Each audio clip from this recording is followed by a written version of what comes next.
नमस्कार, सर्वांचं स्वागत आहे रेसिपी हाऊसमध्ये। आज आपण बनवणार आहोत चना भेळ। तर व्हिडिओ आवडल्यास चॅनलला नक्की सबस्क्राइब करा। तर मग सुरू करूया आपण आपल्या आजच्या रेसिपीला। आता मी इथे हे 1.5 वाटी हरभरे घेतले होते। ब्राऊन कलरचे असतात हे, गावरान हरभरा म्हणतात याला। आणि हे मी रात्रीच पाण्यात भिजू घातले होते आणि आता सकाळी यातलं पाणी काढून टाकते। आता हरभऱ्यातलं पाणी काढून टाकले आणि मी हरभरे हे कुकरच्या डब्यामध्ये घेतलेत आणि आता आपण हा डबा कुकरला लावणार आहे। आता यामध्ये मी 2 ग्लास पाणी टाकून घेते। हरभरे भिजतील पाण्यात एवढं पाणी टाकून घ्यायचं।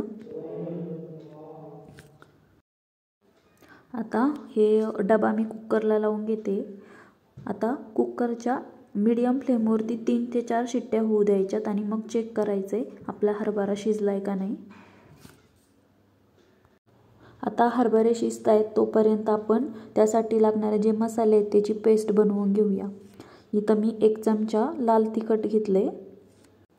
आता अर्धा चमचा चाट मसाला घेते।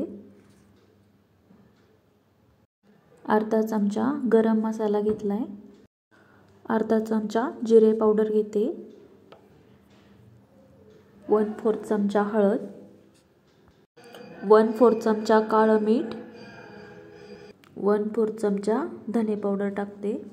आता ह्या सगळ्या मसाल्यांची आपल्याला पेस्ट बनवून घ्यायची, कारण आपण डायरेक्ट तेलात जर मसाला टाकला तर तो कधी जळतो। त्यामुळे आपण यात थोडंसं पाणी टाकून याची पेस्ट करून घेऊया। आता आपल्या मसाल्यांची पेस्ट तयार झाली आहे। इथे मी गॅसवरती कढई ठेवली आहे। त्यात आता थोडंसं तेल टाकते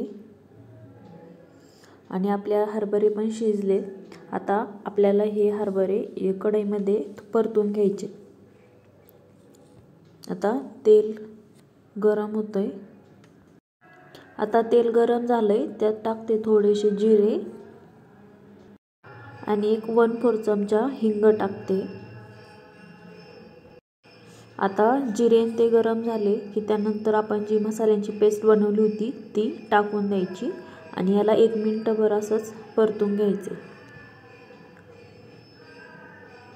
1 मिनिट झालाय आणि आता मी हे हरभरे जे शिजवले ते या मसाल्यामध्ये टाकून दिले आणि आता टाकल्यानंतर हे चांगलं मिक्स करायचे।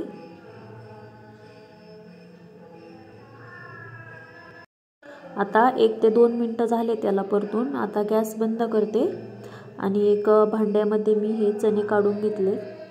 आता मी ते बारीक कांदा कापून घेतला होता, आता तो मी यावर टाकते आणि हे चणे गार झाल्यानंतरच आपल्याला कांदा टाकायचा आहे, कारण जर गरम चण्यावरती जर तुम्ही कांदा टाकला तर तो असं सुकल्यासारखा होईल।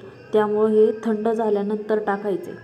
त्यानंतर मी इथं अर्धा टोमॅटो कट करून घेतलाय बारीक, तो पण टाकते। थोडीशी कोथिंबीर, त्यानंतर आपल्याला यावरती लिंबू पिळून घ्यायचे